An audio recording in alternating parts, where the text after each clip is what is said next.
ನಮಸ್ಕಾರ. ಇವತ್ತಿನ ಎಪಿಸೋಡಲ್ಲಿ ನಾವು ಮದುವೆಯ ಮಮತೆ ಕರೆಯೋಲೆ ಸಿನಿಮಾ ಬಗ್ಗೆ ಡಿಸ್ಕಸ್ ಮಾಡ್ತೀವಿ.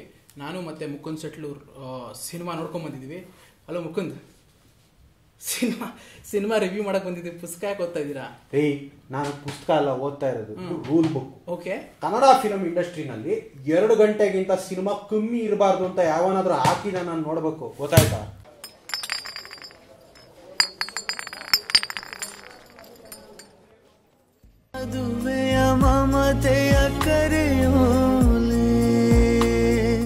ಅಲ್ಲ ಸ್ವಾಮಿ, ನಾವು ಇವತ್ತು ಸಿನಿಮಾ ರಿವ್ಯೂ ಮಾಡೋಣ. ಸಿನಿಮಾ ಲೆಂತ್ ಬಗ್ಗೆ ಯಾಕೆ ಮಾತಾಡ್ತಾ ಇದ್ದೀರಾ?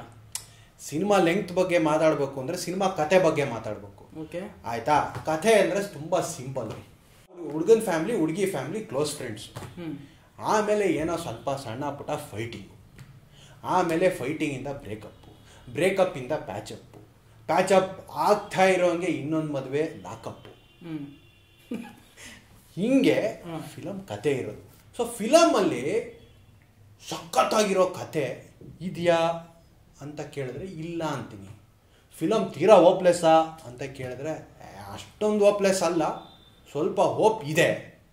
ಆದರೆ ಫಿಲಮಲ್ಲಿ ಸ್ವಲ್ಪ ಆಳ ಇರಬೇಕು, ಕ್ಯಾರೆಕ್ಟರ್ಸಲ್ಲಿ ಸ್ವಲ್ಪ ಡೆಪ್ತ್ ಇರಬೇಕಾಗಿತ್ತು ಅಂತ ಅನಿಸುತ್ತೆ. ಫಸ್ಟು ಹಾಫಲ್ಲೇ ಇವೆಂಟ್ಸೇ ಕಮ್ಮಿ, ಜಸ್ಟ್ ಸೆಟಪ್ ಇದೆ.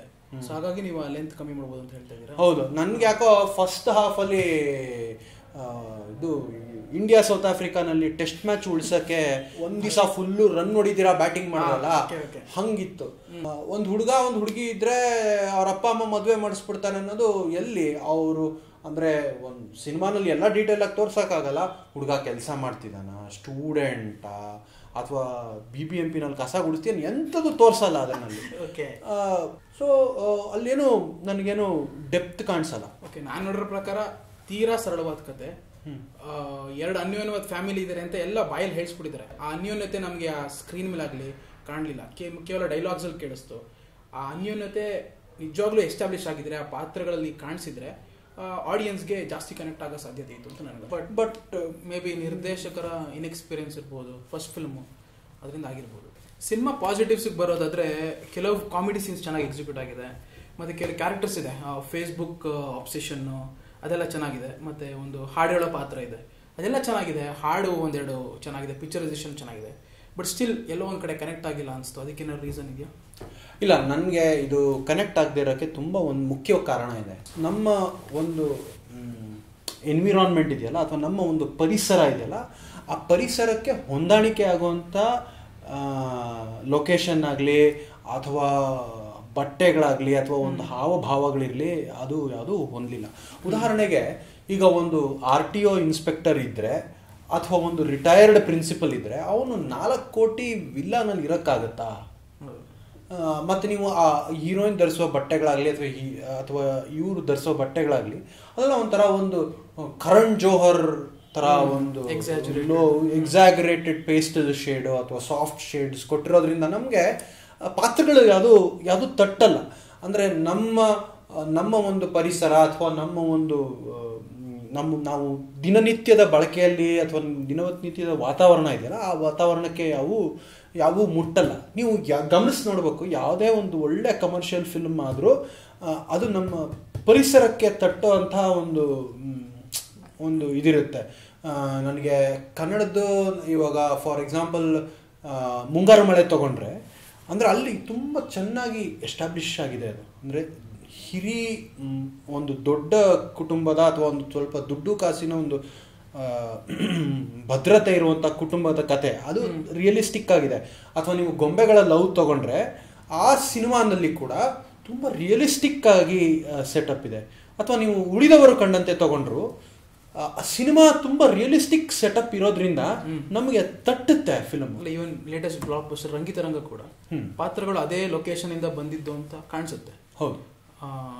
ನನಗೆ ಈ ವಿಲ್ಲಾ 2 ವಿಲ್ಲಾ ಇದೆ, ಅಷ್ಟು ದೊಡ್ಡ ಫ್ಯಾಮಿಲಿ ಇದೆ, ಮಧ್ಯದಲ್ಲಿ ಅದೆಲ್ಲೋ ಅಣ್ಣಮ್ಮನ್ ಡ್ಯಾನ್ಸ್ ಬಂದ್ಬಿಡುತ್ತೆ.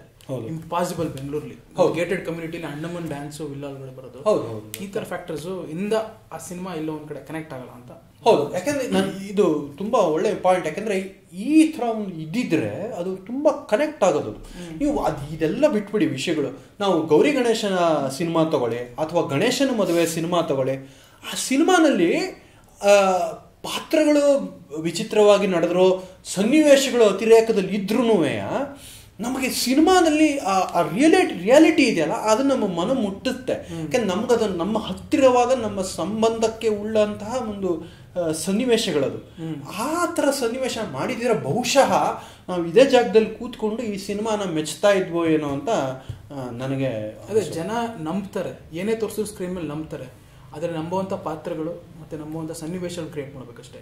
ಫಾರ್ ಎಕ್ಸಾಂಪಲ್ ರಾಜಮೌಳಿಯವರ ಬಾಹುಬಲಿ, ಅದು ಮಗಧೀರೆಲ್ಲ ಮಾಡ್ತಾರೆ, ಅದು ತುಂಬ ಫ್ಯಾಂಟಸಿ ಕತೆ, ಬಟ್ ಸ್ಟಿಲ್ ಜನ ಕೂತ್ಕೊಂಡು ಅಷ್ಟು ಕನೆಕ್ಟ್ ಆಗ್ತಾರೆ. ಏನಕ್ಕೆ ಅಂತಂದರೆ ಆ ಥರ ಪಾತ್ರಗಳು, ಆ ಡೆಪ್ತು, ಆ ಕಾಸ್ಟ್ಯೂಮ್ಸು ಎಲ್ಲಾದ್ರೂ ನೀಟಾಗಿ ನಂಬಿಸ್ಬಿಡ್ತಾರೆ. ಸಿನಿಮಾ ಅನ್ನೋದು ನಂಬಿಸೋದು, ಅದು ಕೆಲವ್ರಿಗೆ ಅದು ಸಿದ್ಧಿಸಿಲ್ಲ ಅಂತ ನನಗೆ ಅನ್ಸುತ್ತೆ. ಈ ಸಿನಿಮಾದಲ್ಲಿ ಒಂದು ಸ್ಪೆಷಾಲಿಟಿ ಅಂತಂದರೆ ಹೀರೋ ಹೀರೋಯಿನ್ ಬಿಟ್ಟು ಇಲ್ಲ, ಅಥವಾ ಹೀರೋ ಹೀರೋಯಿನ್ಗೆ ಎಷ್ಟು ಪ್ರಾಮುಖ್ಯತೆ ಇದೆಯೋ ಬೇರೆಯವ್ರಿಗೂ ಅಷ್ಟು ಪ್ರಾಮುಖ್ಯತೆ ಕೊಡಲಾಗಿದೆ ಅಂತ ಅನ್ಸುತ್ತೆ. ನೀವೇನು ಹೇಳ್ತೀರಾ? ಆ್ಯಕ್ಚುಲಿ ಕೊಟ್ಟಿದ್ದಾರೆ, ಪಾತ್ರ ಪೋಷಣೆ ಎಲ್ರಿಗೂ ಕೊಟ್ಟಿಲ್ಲ. ಆದರೆ ತಕ್ಕ ಮಟ್ಟಿಗೆ ನಾನು ನೋಡ್ದಂಗೆ 2 ಒಳ್ಳೆ ಸ್ಟ್ರಾಂಗ್ ಕ್ಯಾರೆಕ್ಟರ್ಸ್ನ ಕ್ರಿಯೇಟ್ ಮಾಡಿದ್ದಾರೆ, ಅಚ್ಯುತ್ ಅವರು ಮತ್ತು ಅನಂತ್ ನಾಗ್.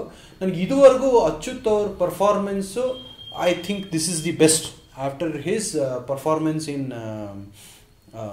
ಸಿದ್ಲಿಂಗು ಆದಮೇಲೆ ನನಗೆ ಅಚ್ಯುತ್ ಅವ್ರ ಪರ್ಫಾರ್ಮೆನ್ಸ್ ಇಲ್ಲಿ ತುಂಬ ತುಂಬ ಹಿಡಿಸ್ತು. ಒಂದು ನನಗೆ ಅನಿಸಿದ ವಿಷಯ ಅಂದರೆ ಇದು ಮುಖ್ಯವಾಗಿ ಅನಂತ್ ನಾಗ್ಗೆ ಸಂಬಂಧಪಟ್ಟಿದ್ದು. ಅನಂತ್ ನಾಗ್ ಅವರು ಅವರ ಯೂಶುವಲ್ ಸ್ಟೈಲಲ್ಲಿ ಮತ್ತು ಅವ್ರ ಯೂಶುವಲ್ ಧಾಟಿಯಲ್ಲಿ ಸ್ವಲ್ಪ ಹ್ಯೂಮರಸ್, ಸ್ವಲ್ಪ ಸೆನ್ಸಿಟಿವ್ ಆ ಥರ ಆ್ಯಕ್ಟಿಂಗ್ ಮಾಡಿದ್ದಾರೆ, ಸೇಮ್ ಫಾರ್ಮುಲೇಟೆಡ್. ಬಟ್ ನನಗೆ ಒಂದು ಲೆಕ್ಕದಲ್ಲಿ ಕನ್ನಡ ಫಿಲ್ಮ್ ಇಂಡಸ್ಟ್ರಿ ಬಹುಶಃ ಅನಂತ್ ನಾಗ್ನ ಒಂದು ಡೆಪ್ತ್ ಆಗಲಿ ಅಥವಾ ಒಂದು ವರ್ಸಿಟಾಲಿಟಿನ ಬಹುಶಃ ನಾವು ಬಳಸ್ಕೊಂಡಿಲ್ಲ ಅಂತ ನನಗೆ ತುಂಬ ಬಲವಾಗಿ ಅನಿಸುತ್ತೆ. ಶಶಾಂಕ್, ಅಚ್ಯುತ್ ಕಳೆದ ಒಂದು 2-3 ವರ್ಷದಿಂದ ತುಂಬ ಸಿನಿಮಾಗಳು ಮಾಡ್ತಾ ಇದ್ದಾರೆ. ಎಲ್ಲ ಸಿನಿಮಾಗಳು ರಂಗಭೂಮಿಯಿಂದ ಬಂದಿದ್ದರಿಂದ ತುಂಬ ಚೆನ್ನಾಗಿ ಆ್ಯಕ್ಟ್ ಮಾಡ್ತಾರೆ. ಇದರಲ್ಲಿ ಔಟ್ಸ್ಟ್ಯಾಂಡಿಂಗ್ ಅಂತ ನಿಮ್ಗೆ ಏನು ಅನಿಸ್ತು? ಇದರಲ್ಲಿ ಔಟ್ಸ್ಟ್ಯಾಂಡಿಂಗ್ ನಂಗೆ ಅನಿಸಿದ್ದು ಅಂದರೆ, ಒಂದು ಅವರು ಅನಂತ್ನಾಗ್ ಮುಂದೆ ನಿಂತ್ಕೊಂಡು ಪಾತ್ರ ಮಾಡಬೇಕು. ಅದು I think that itself is a big challenge. Accent, ಅವರು ಆಕ್ಸೆಂಟು, ಹುಬ್ಳಿ ಆಕ್ಸೆಂಟ್ ವೀಕ್ ಇತ್ತು, ಅದು ಎರಡನೇ ಮಾತು. ಬಟ್ ಈ ಕೂಗೋ ಕಿರ್ಚೋ ಪಾತ್ರದಲ್ಲಿ ಕೂಡ ಒಂದು ಸಂಯಮ ಮತ್ತು ಒಂದು ಡೆಲಿಕೇಟ್ನೆಸ್ನ ಅವರು ಕಾಪಾಡ್ಕೊಂಡು ಬಂದಿದ್ದಾರೆ.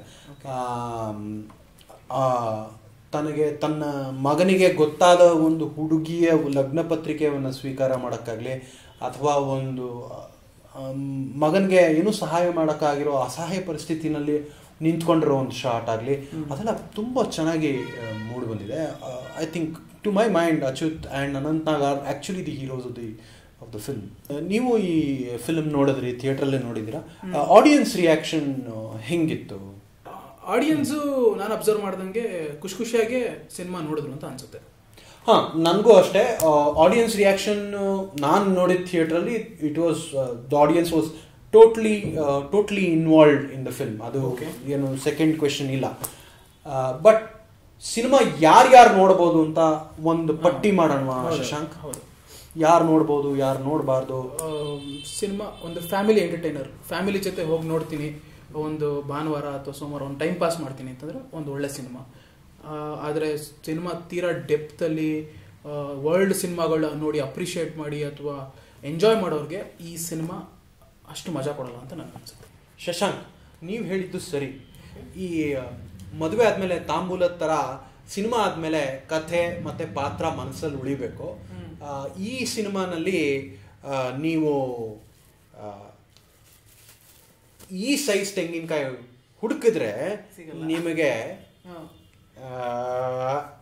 ಈ ಸೈಜ್ ತೆಂಗಿನಕಾಯಿ ಸಿಗುತ್ತೆ, ಚಟ್ನಿ ಮಾಡೋಕ್ಕಾಗಲ್ಲ ಅಂತ ಹೇಳ್ಬಿಟ್ಟು ಈ ಕಾರ್ಯಕ್ರಮ ಮುಗಿಸ್ಬಿಡೋಣ.